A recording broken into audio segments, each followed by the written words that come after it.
Haleluya. Haleluya. Selamat pagi Bapak Ibu Saudara. Kembali kita beribadah kepada Tuhan. Percaya bahwa Tuhan bertahta di atas pujian dan penyembahan. Umatnya naikkan. Oleh sebab itu pagi hari ini kita mau siapkan hati kita. Kita mau menyembah Tuhan. Kita mau memuji Tuhan. Terima kasih Tuhan. Terima kasih Yesus. Kami mengucap syukur kepadamu Tuhan pagi hari ini.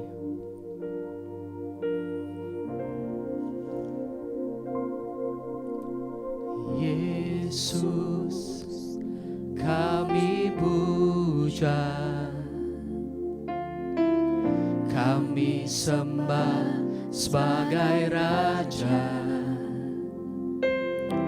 berdiri di tengah kami, ditinggikan dan dipuji.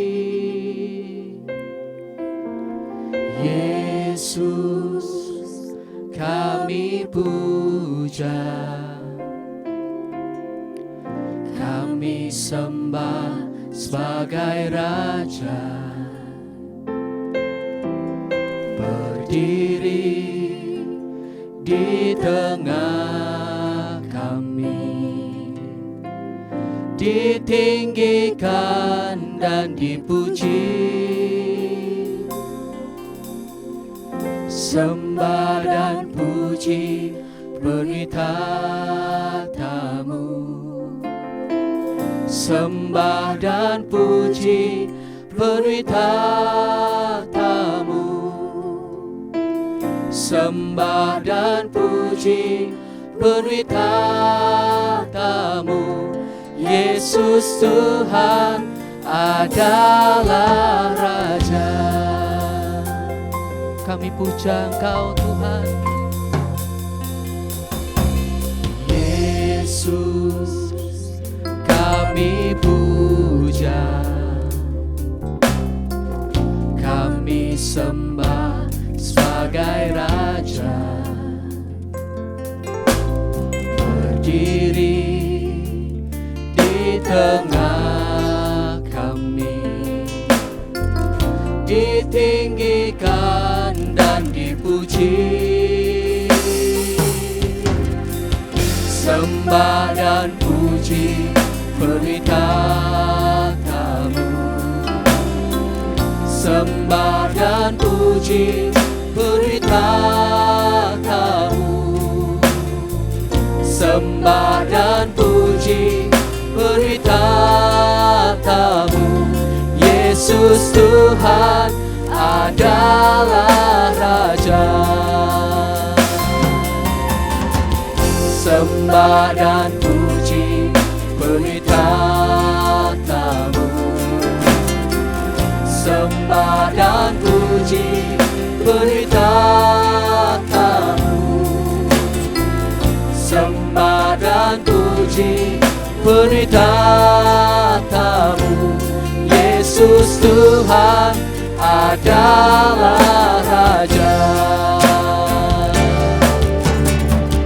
Sembah dan puji beri tatamu, sembah dan puji beri tatamu, sembah dan puji beri tatamu.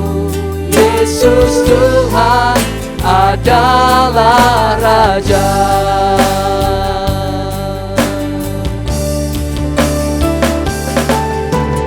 Nyanyi dan bersoraklah bagi-Nya, pujian hormat kuasa bagi Raja. Gunung tunduk, laut bergelora mendengar nama-Mu.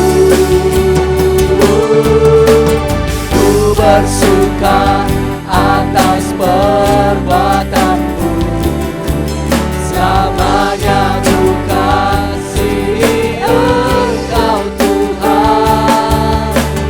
Tiada janji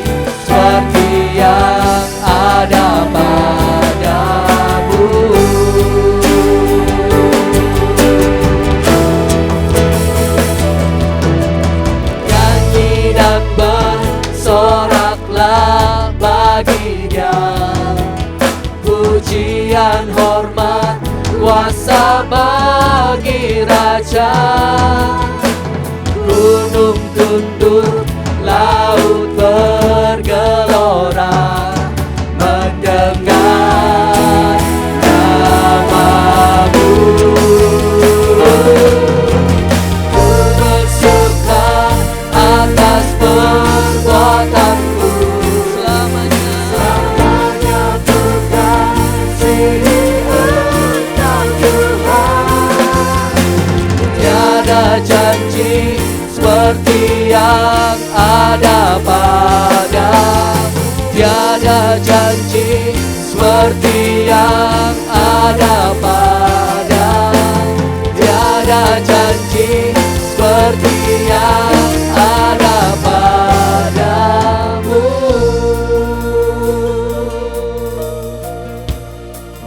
Haleluya, haleluya. Terima kasih Tuhan, untuk pagi hari ini kami boleh ada Tuhan memuji, menyembah Engkau, Allah yang maha tinggi, Allah yang maha besar. Kami yakin dan percaya Engkau hadir Tuhan dimanapun kami berada. Dan ketika Engkau hadir, ada sesuatu yang dahsyat akan terjadi Tuhan. Pagi hari ini Tuhan, kami mau bersuka cita memuliakan nama-Mu. Dan kami serahkan Tuhan, hanya di dalam nama Tuhan Yesus Kristus. Semua yang siap memuji Tuhan katakan amin. Pagi hari ini kita mau memuji Tuhan, kan hanya nama Tuhan yang besar dan layak dipuji. Haleluya.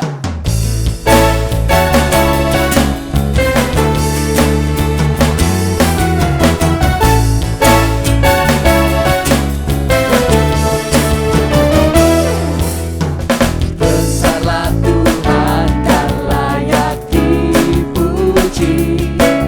Besarlah namanya, kekallah kuasanya. Aman berlindung dalam naungannya. Ya Allah bagi kita, di pihak kita.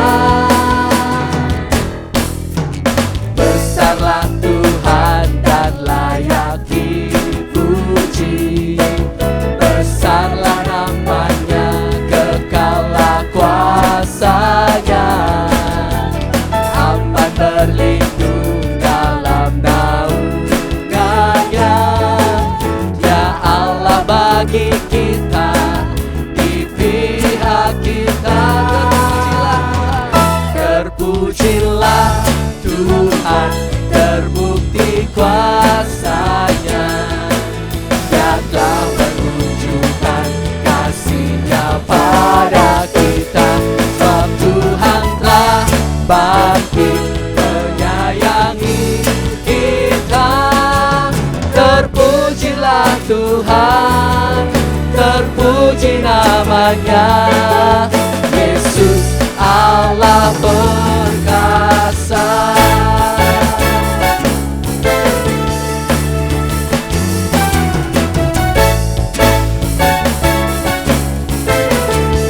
Besarlah Tuhan dan layak dipuji. Besarlah Tuhan dan layak dipuji. Besarlah namanya, kekallah kuasanya. Aman berlindung dalam naungannya. Ya Allah bagi kita, di pihak kita. Terpujilah Tuhan, terbukti kuasanya. Amin. Datang menunjukkan kasih-Nya pada kita. Sebab Tuhan telah bangkit menyayangi kita. Terpujilah Tuhan, terpuji namanya. Yesus Allah perkasa. Terpujilah Tuhan, terbukti kuasanya. Amin. Dia telah menunjukkan kasih-Nya pada kita. Sebab Tuhan telah bangkit menyayangi kita. Terpujilah Tuhan, terpuji namanya. Yesus Allah perkasa. Terpujilah Tuhan, terpujilah Tuhan, terbukti kuasa-Nya. Dia telah menunjukkan kasih-Nya pada kita. Sebab Tuhan telah bangkit menyayangi kita. Terpujilah Tuhan, terpuji namanya. Yesus Allah perkasa. Yesus Allah perkasa. Yesus Allah perkasa. Sebab Tuhan yang kita tinggikan adalah Allah yang maha besar. Amin.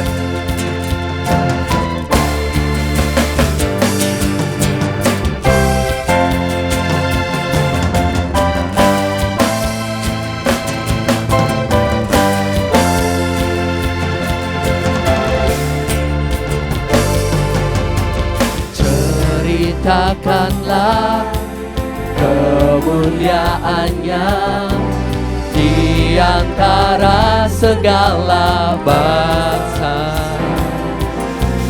dan perbuatan-Nya yang sungguh ajaib di antara suku bangsa. Sebab Tuhan maha besar dan sangat terpuji. Dia lebih dahsyat dari segala Allah. Sebab Tuhan maha besar dan sangat terpuji. Kuasa-Nya dahsyat menghancurkan musuh. Amin.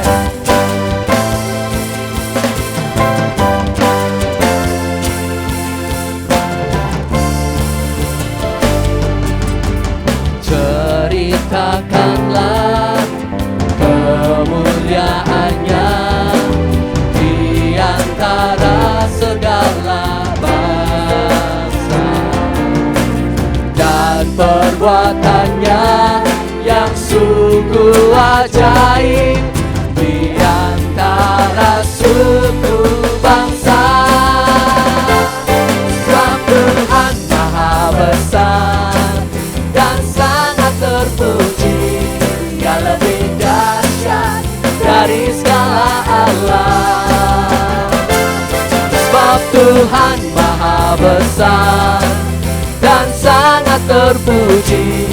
Kuasa-Nya dahsyat menghancurkan musuh. Sebab Tuhan maha besar. Sebab Tuhan maha besar dan sangat terpuji. Dia lebih dahsyat dari segala Allah. Sebab Tuhan maha besar dan sangat terpuji. Kuasa-Nya dahsyat menghancurkan musuh. Kuasa-Nya dahsyat, kuasa-Nya dahsyat, dahsyat, dahsyat menghancurkan musuh.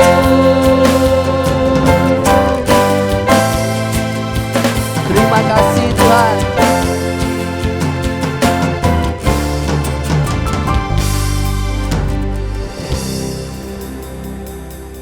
Terima kasih Tuhan. Terima kasih Yesus untuk seluruh kebaikan-Mu.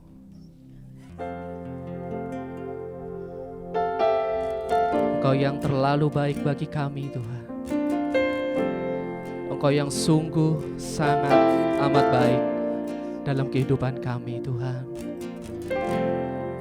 Terima kasih Tuhan. Terima kasih Yesus.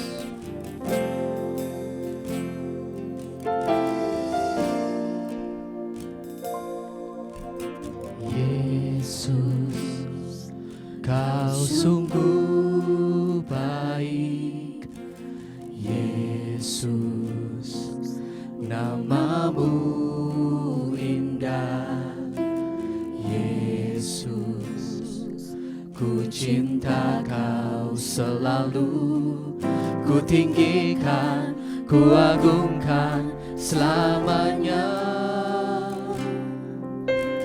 Yesus, Kau sungguh baik. Yesus, namamu indah. Yesus, ku cinta Kau selalu. Ku tinggikan, ku agungkan selamanya. Ku mau memuji-Mu, ku selalu puji-Mu. Ku mau menyembah-Mu, ku selalu sembah-Mu. Kau yang layak terima semua pujian, kemuliaan hanya bagi Tuhan. Katakan Yesus, Yesus, Kau sungguh baik. Yesus, namamu indah. Yesus, ku cinta Kau selalu. Ku tinggikan, ku agungkan selamanya. Yesus, Kau sungguh baik.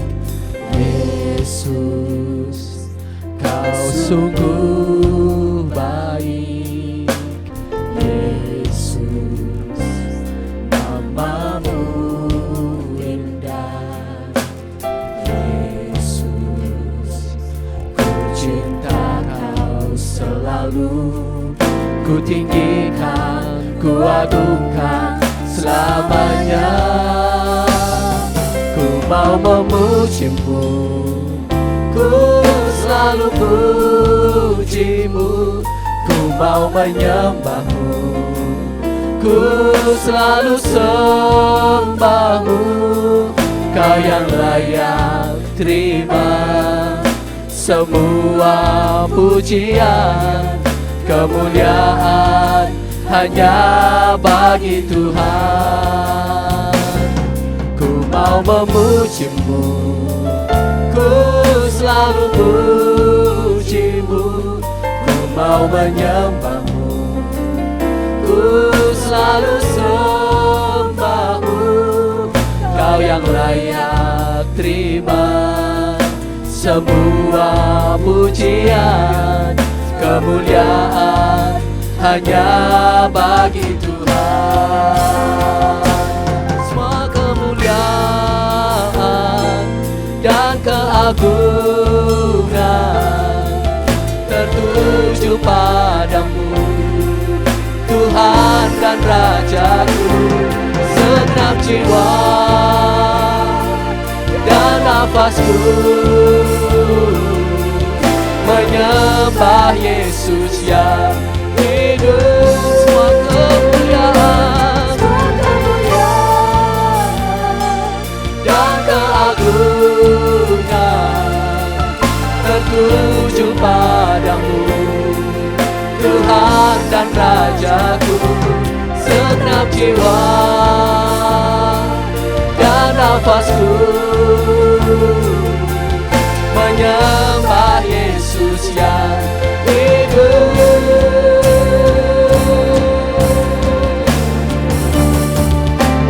Ku memuji-Mu, ku selalu puji-Mu.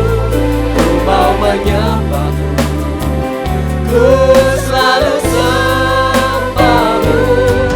Kau yang layak terima semua pujian, kemuliaan hanya bagi Tuhan.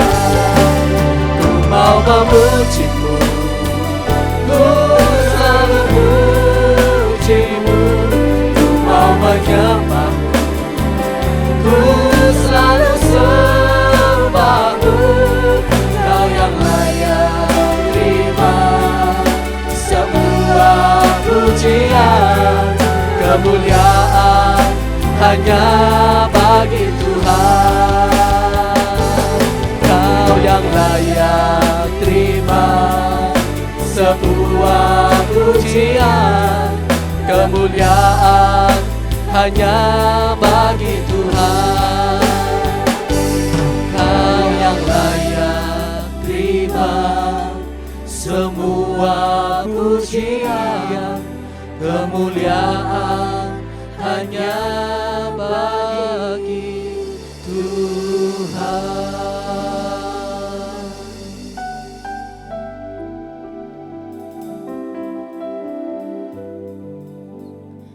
Terima kasih Tuhan Yesus. Terima kasih Tuhan, Engkau baik pada kami. Engkau baik bagi setiap kami Tuhan.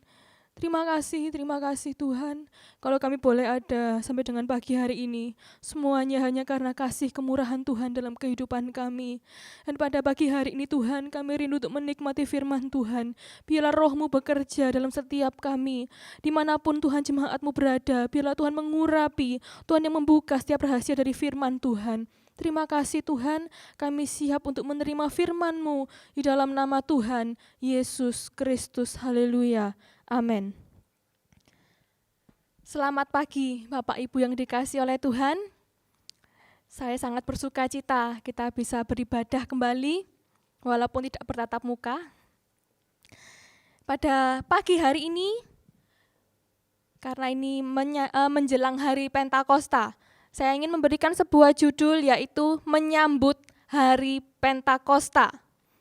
Bapak Ibu yang dikasihi oleh Tuhan, mungkin sebagian dari kita bosan ya mendengar khotbah tentang Roh Kudus. Roh Kudus lagi, Roh Kudus lagi. Bahkan mungkin sebagian dari kita juga merasa sudah beberapa tahun menjalankan doa 10 hari, bahkan juga puasa, tapi tidak menerima baptisan Roh Kudus, tidak mengalami apa yang namanya kepenuhan Roh Kudus. Dan akhirnya tidak sedikit orang yang putus asa dan merasa pasrah. Kalau dipenuhi ya puji Tuhan, kalau enggak ya udah enggak apa-apa. Nah, hari ini saya mengajak kita bersama untuk menyambut hari Pentakosta. Saya ingin mengajak Bapak Ibu Saudara untuk memeriksa kembali diri kita masing-masing. Mengapa kita belum mengalami baptisan Roh Kudus? Mungkin salah satunya adalah sebagai berikut. Yang pertama, adakah yang masih menghalangi kita? Adakah yang masih menghalangi kita? Bapak Ibu yang dikasihi oleh Tuhan, Roh Kudus telah ada di dalam diri kita sejak kita percaya kepada Tuhan Yesus Kristus sebagai Tuhan dan Juru Selamat pribadi kita. Saat itulah kita disebut sebagai pribadi yang telah lahir baru, dan detik itu pula Roh Kudus sudah tinggal dalam hidup kita. Nah, pekerjaan Roh Kudus itu perlu kita ketahui bukanlah sebuah sesuatu atau sebuah hal yang dari luar tiba-tiba masuk ke dalam hidup kita dan mengubah hidup kita. Tetapi Roh Kudus itu bekerja dari dalam dan dia keluar pertama-tama melalui lidah kita, yaitu berbahasa lidah. Maka dari itu kita mempercayai bahwa tanda pertama seseorang dibaptis oleh Roh Kudus adalah berbahasa lidah.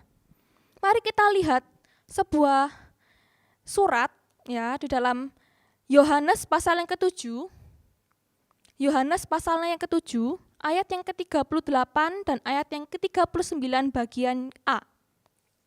Yohanes pasal 7 ayat 38 dan 39 bagian A. Barang siapa percaya kepadaku, seperti yang dikatakan oleh kitab suci, dari dalam hatinya akan mengalir aliran-aliran air hidup. Ayat 39 bagian A, yang dimaksudkannya ialah roh yang akan diterima oleh mereka yang percaya kepadanya.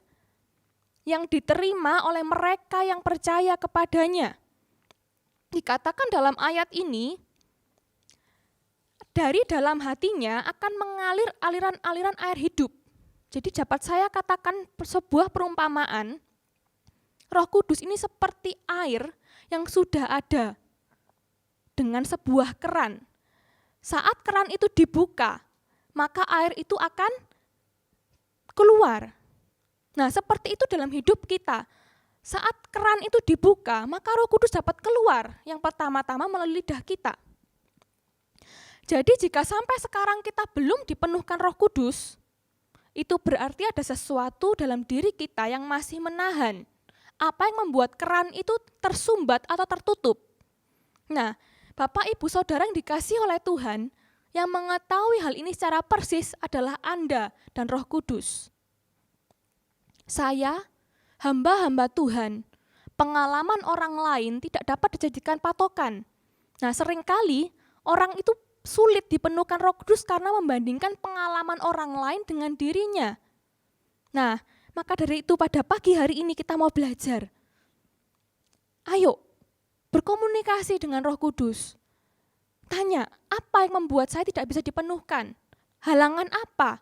Apa menjadi penghalang?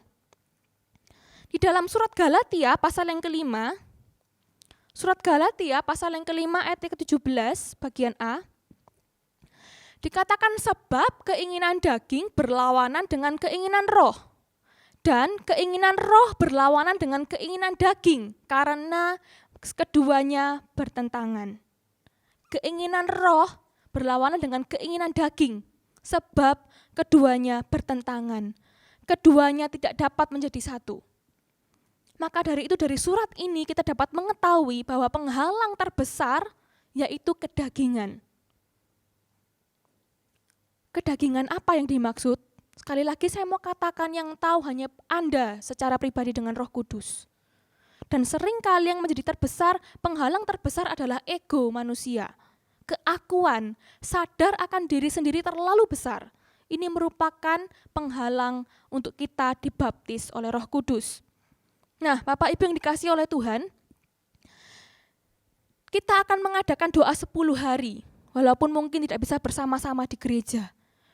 Inilah gunanya doa 10 hari, bukan doa tanpa sasaran, bukan doa hanya sekedar doa, bukan menyembah hanya sekedar menyembah. Jangan sampai kita berdoa tanpa sasaran. Tetapi mari kita berdoa secara khusus. Kita tanya sama Roh Kudus. Kita menyembah Tuhan. Kita tanya, ajak Roh Kudus berkomunikasi. Apa yang menjadi penghalang kita untuk kita menerima baptisan Roh Kudus? Nah, misalnya Roh Kudus menggerakkan hati kita. Menggerakkan hati kita, oh inilah penghalang. Mungkin salah satunya adalah sakit hati. Nah, apakah Bapak, Ibu, Saudara mau mentaati Roh Kudus walaupun itu berat? Disinilah butuh ketaatan kita. Disinilah butuh kita merelakan hati kita untuk mentaati Roh Kudus. Di saat kita melepaskan, di saat kita menyingkirkan penghalang itu, Bapak, Ibu, Saudara, silakan Anda sendiri yang mengalami betapa pekerjaan Roh Kudus itu tidak terbatas dalam hidup kita. Dan kita akan dipenuhi oleh Roh Kudus. Yang kedua, nah ini ya, jika yang pertama, mungkin salah satunya ada yang menghalangi kita untuk kita dipenuhkan Roh Kudus. Yang kedua, bagaimana cara Anda memperolehnya? Mari kita memeriksa diri kita sekarang. Beberapa tahun kita menjalani doa 10 hari.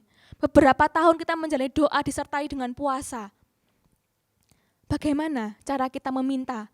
Bagaimana cara kita memperoleh? Sebelum saya menjelaskan lebih banyak tentang bagian yang kedua, mari kita baca di dalam Yohanes pasal yang ke-16 ayat yang ke-7. Yohanes pasal yang ke-16 ayat yang ke-7. Namun benar yang kukatakan ini kepadamu adalah lebih berguna bagi kamu jika aku pergi, yaitu Yesus pergi. Sebab jikalau aku, yaitu Yesus tidak pergi, penghibur itu, yaitu Roh Kudus, tidak akan datang kepadamu.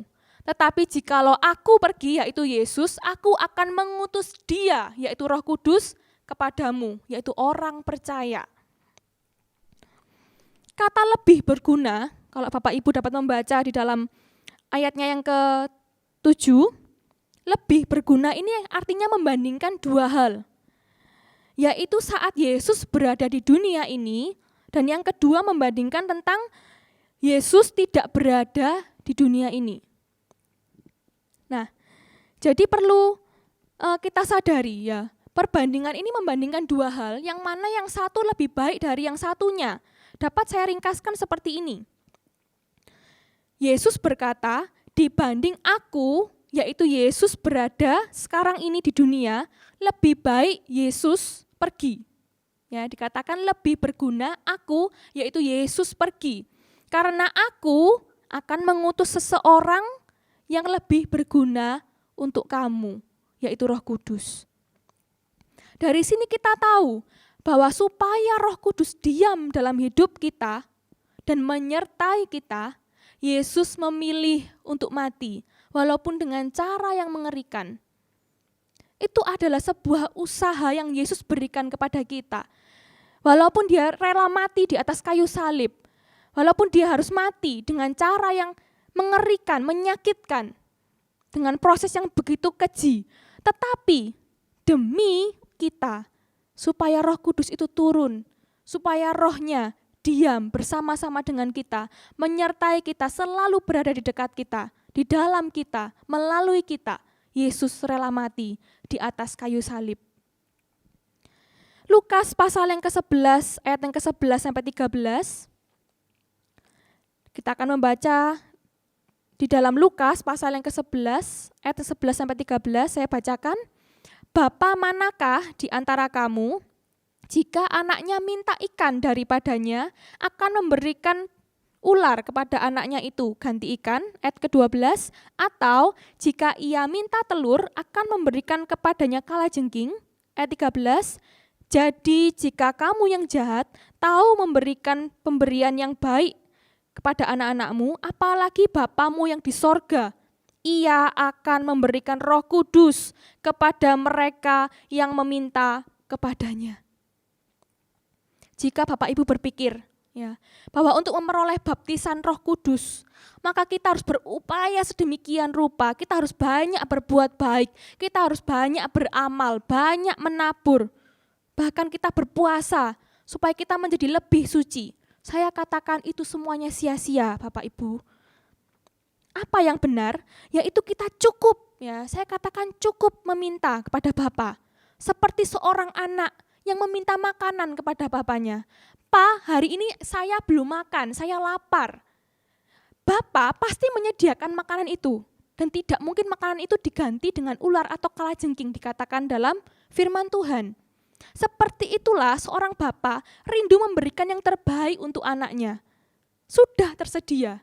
Roh Kudus, kepenuhan itu sudah tersedia.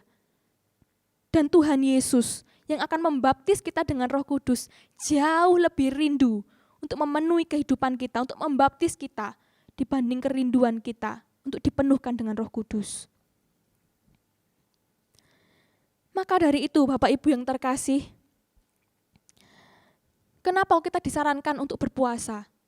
Ya karena ada sebuah format dalam berdoa yang perlu kita ikuti, yaitu doa tanpa iman tidak akan terjadi.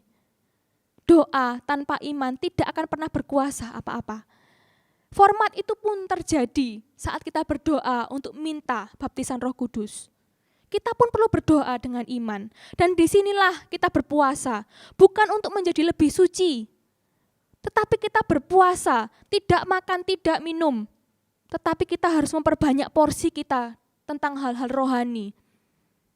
Saya katakan kalau masa-masa sekarang kita berpuasa, kita juga nggak bisa ke mall, kita nggak bisa jalan-jalan. Alangkah baiknya jika masa-masa ini Bapak Ibu mungkin ada yang mengambil puasa, pergunakan itu sebaik-baiknya. Ambil porsi rohani lebih banyak daripada sebelumnya. Maka saat kita berpuasa dan saat kita berdoa meminta, mata iman kita, kerohanian kita akan sanggup melihat bahwa kepenuhan itu sudah Tuhan sediakan dan Dia rindu memenuhi kita. Mari ya, kita berdoa dengan cara yang berbeda. Kalau Bapak Ibu sudah berdoa, berpuasa selama mungkin menjalankan beberapa tahun dan lelah akhirnya putus asa, ayo kita ubah cara kita berdoa. Mari kita berdoa dengan meminta kepada Yesus yang akan membaptis kita. Dan kita berpuasa bukan supaya menjadi lebih suci, tetapi supaya kita mempunyai iman yang kuat untuk kita memperoleh janji Bapa itu. Poin yang terakhir Ya, mungkin ini juga menjadi salah satu penghalang kita ya. Mengapa kita belum dipenuhkan Roh Kudus? Yaitu untuk apakah Anda menerima atau meminta baptisan Roh Kudus? Untuk apa? Motivasi apa yang Anda miliki untuk kita meminta ataupun menerima baptisan Roh Kudus? Saya tidak mengerti apa yang menjadi motivasi Bapak Ibu Saudara. Saya tidak mengerti apa yang menjadi keinginan, kerinduan untuk dipenuhkan dengan Roh Kudus. Saya juga tidak akan mencari tahu, dan saya juga tidak akan menghakimi, oh motivasi Anda salah, oh ini yang betul. Tidak, karena itu semua hanya kasih karunia Tuhan Yesus. Nah, yang perlu kita ketahui bersama, bagian ketiga ini adalah bagian yang terpenting, karena perlu kita sadari dan ketahui bersama, Roh Kudus itu adalah sebuah pribadi. Roh Kudus adalah seseorang, bukan sekedar kuasa, bukan sekedar angin, bukan sesuatu hal yang menyebabkan hal-hal supranatural. Roh Kudus adalah seseorang, Roh Kudus adalah pribadi, di mana dia punya kehendak, punya perasaan kangen, punya perasaan rindu untuk bersekutu dengan kita. Inilah Roh Kudus. Maka dari itu Bapak Ibu yang terkasih, di dalam Matius pasal 3 ayat 11 dikatakan, Matius pasal yang ketiga ayat 11, Aku membaptis kamu dengan air sebagai tanda pertobatan. Ini adalah perkataan dari Yohanes Pembaptis. Tetapi ia, yaitu Yesus, datang untuk kemudian daripadaku lebih berkuasa daripadaku. Dan aku tidak layak melepaskan kasutnya. Ia akan membaptis kamu dengan Roh Kudus dan dengan api. Yohanes Pembaptis sendiri yang mengatakan iya, yaitu Yesus yang akan membaptis kita dengan Roh Kudus dan api. Artinya apa?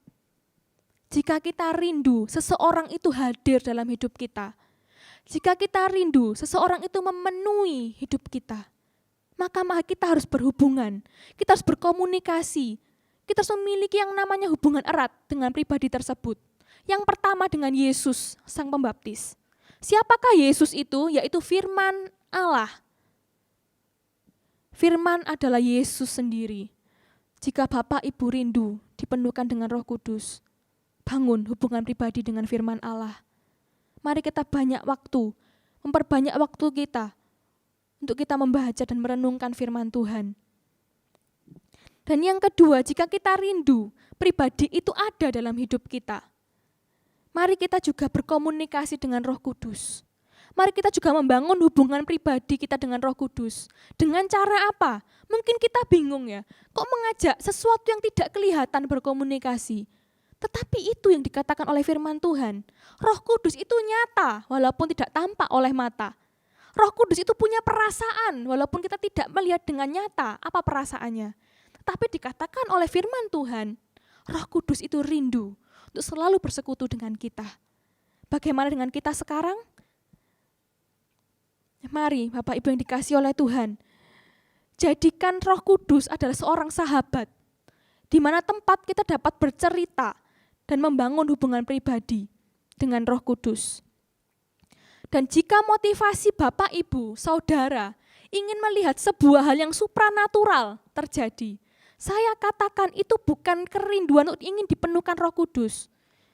Jika Bapak Ibu rindu melihat hal supranatural terjadi, pergi aja ke dukun, ya. Dukun, roh-roh jahat pun sanggup melakukan hal-hal yang supranatural.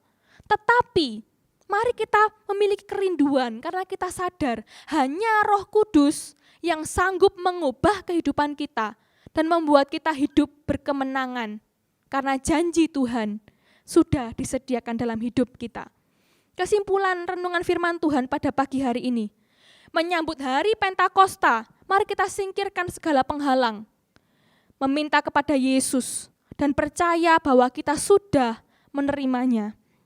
Serta kita semakin giat membangun hubungan dengan firman Tuhan dan Roh Kudus. Bapak Ibu yang dikasihi oleh Tuhan, tahun ini kita tidak dapat berdoa bersama-sama di gereja, tidak dapat bersekutu bersama-sama, tetapi saya jamin hal itu tidak akan menghalangi pekerjaan Roh Kudus, tidak akan pernah menghalangi pencurahan Roh Kudus akan setiap umat-umatnya. Mari kita menyanyikan sebuah lagu, Roh Kudus hadir di sini. Dimanapun Bapak Ibu berada, Roh Kudus hadir untuk memenuhi setiap kita.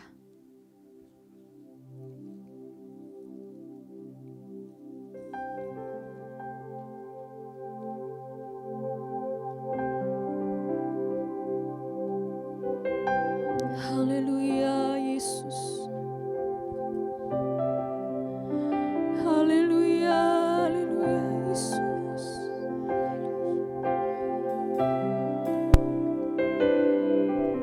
Haleluya, haleluya Yesus. Haleluya, haleluya Yesus. Sembah, sembah, sembah Yesus. Haleluya, haleluya. Glory, haleluya Yesus. Roh Kudus hadir di sini. Pribadi yang menawan dan suci.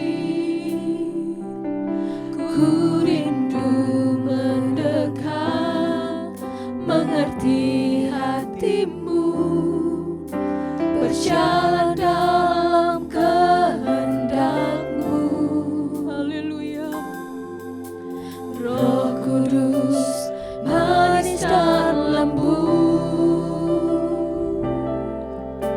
penolong yang sejati dan suci. Ku rindu mendekat, mengerti hatimu, berjalan dalam kuasa-Mu. Bekerjalah ya Roh Kudus, bertahan lebih lagi. Urapanmu, lawatanmu, Kaulah yang ku perlu. Kau terutama di hidupku.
syukur Tuhan. Kami mengucap syukur buat firman-Mu dalam setiap kami. Bahwa Roh Kudus di dalam diri kami. Dan Engkau rindu, Engkau siap untuk membaptis kami dengan Roh-Mu Tuhan. Dimanapun kami berada, bagaimanapun keadaan kami Tuhan. Tuhan, kami minta baptisan Roh Kudus-Mu Tuhan. Roh Kudus-Mu Engkau curahkan Tuhan. Karena kami percaya Roh Kudus-Mu tidak dibatasi ruang dan waktu. Terima kasih Tuhan. Terima kasih buat jamahan-Mu. Terima kasih buat lawatan-Mu Tuhan. Dan kami percaya di dalam nama Yesus. Setiap kami yang percaya Engkau sudah membaptis dengan Roh Kudus. Terima kasih Tuhan, terima kasih. Memberkati seluruh sidang jemaat-Mu dimanapun Tuhan berada. Mungkin yang sedang dalam kelemahan tubuh, di dalam nama Yesus, Roh Kudus yang ada dalam diri jemaat-Mu lebih besar dari segala sakit penyakit Tuhan. Kami cabut segala ikatan-ikatan sakit penyakit di dalam nama Yesus. Keluarga-keluarga yang sedang mengalami permasalahan, oh Yesus, Roh Kudus hadir dalam keluarga itu dan siap untuk memulihkan. Terima kasih Tuhan Yesus, terima kasih buat firman Tuhan pada pagi hari ini, juga ibadah kami Tuhan. Terima kasih Tuhan Yesus. Di dalam nama Tuhan Yesus Kristus, kami sudah berdoa dan mengucap syukur. Haleluya. Amin. Tuhan Yesus memberkati kita semua.